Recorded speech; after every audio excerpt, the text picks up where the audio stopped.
अब हम बात करेंगे बच्चों डायगोनल रिलेशनशिप बिटवीन बेरिलियम और एल्यूमिनियम। इससे पहले हमने क्या पढ़ा था, लास्ट लेक्चर में हमने पढ़ा था बच्चों कि बेरिलियम का एनोमैलस बिहेवियर क्यों होता है, वो क्यों बाकी एलिमेंट से थोड़ी डिफरेंट प्रॉपर्टीज रखता है, उस सब चीज बारे में हमने कवर किया था। आज हम पढ़ रहे हैं diagonal relationship between beryllium and aluminium. बात क्लियर है?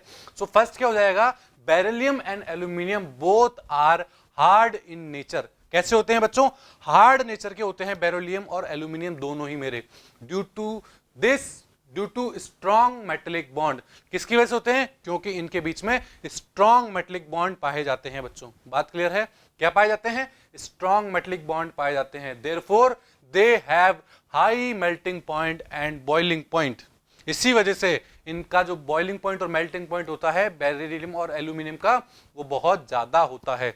बात क्लियर है? बात समझ में है? फर्स्ट पॉइंट अपना।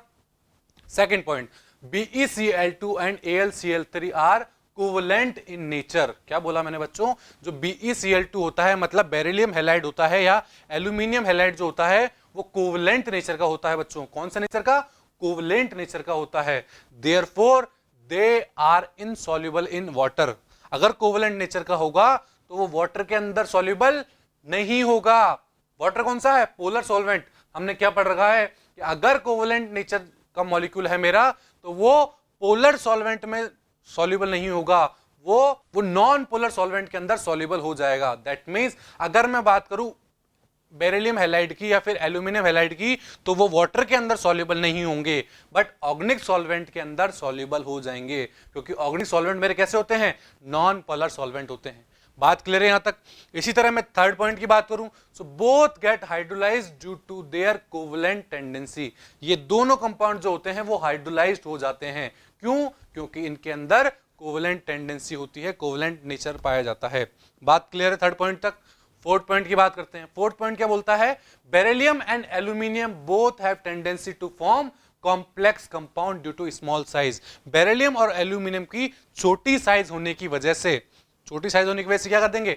छोटी साइज होने की वजह से ये कॉम्प्लेक्स कंपाउंड फॉर्म कर देते हैं। कॉम्प्लेक्स कंपाउंड क्या होते हैं हम आगे जाके पढ़ेंगे। जैसे कॉम्प्लेक्स कंपाउंड हमने पढ़ा था कि अमोनियम टेट्राफ्लोरो बेरिलिएट बना था हमारे पास, वो सब क्या थे? वो कॉम्प्लेक्स कंपाउंड थे।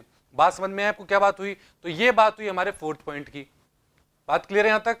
इसी तरह अब मैं बात करता हूं फिफ्थ पॉइंट की। So the beryllium and aluminium form similar type of normal oxide. जैसे हमने बेरिलियम में पढ़ा था BeO टाइप का ऑक्साइड बनाता है, इसी तरह एल्यूमिनियम जब हम पढ़ेंगे P ब्लॉक एलिमेंट में तब वहां देखेंगे एल्यूमिनियम भी Al2O3 करके नॉर्मल ऑक्साइड बनाता है। दैट मीन्स एल्यूमिनियम भी परऑक्साइड और ये सब नहीं बनाता है। तो ये सिमिलरिटी भी थी उन दोनों के बीच में, ठीक है। इसी तरह नेक्स्ट की बात करूं मैं, The oxide and hydroxides of beryllium and aluminium are amphoteric in nature। हमने पढ़ा था कि जो बेरिलियम होता है उसके ऑक्साइड्स एम्फोटेरिक के नेचर के होते हैं। इसी तरह से पी ब्लॉक में पढ़ेंगे वहां देखेंगे एल्यूमिनियम का नेचर भी एम्फोटेरिक होता है। That means they react with acid as well as base. That means amphoteric मतलब वो एसिड की तरह बिहेव भी कर सकता है और बेस की तरह भी बिहेव कर सकता है। अगर वो एसिड की तरह बिहेव कर रहा होगा तो बेस के साथ रिएक्शन कर लेगा, और अगर बेस के साथ बिहेव कर रहा होगा तो एसिड के साथ रिएक्शन कर लेगा। बात समझ में है बच्चों? एक सिमिलरिटी ये थी कि वो दोनों एम्फोटेरिक नेचर के होते हैं। इसी तरह मैं नेक्स्ट पॉइंट की बात करूं, सो BeCl2 and AlCl3 that means barium halide and aluminium halide form dimers. ये दोनों क्या करते हैं? ये डाइमर्स का फॉर्मेशन करते हैं, because both are electron deficient compound. Because ये दोनों इलेक्ट्रॉन डेफिशिएंट कंपाउंड होते हैं, तो इलेक्ट्रॉन डेफिशिएंट कंपाउंड होने की वजह से ये दोनों क्या बनाते हैं? डाइमर बनाते हैं।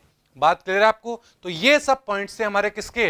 ये सब थे डायगोनल रिलेशनशिप बिटवीन बेरिलियम और एल्यूमिनियम की। सो आई होप आप सबको ये डायगोनल रिलेशनशिप के पॉइंट समझ में आए होंगे।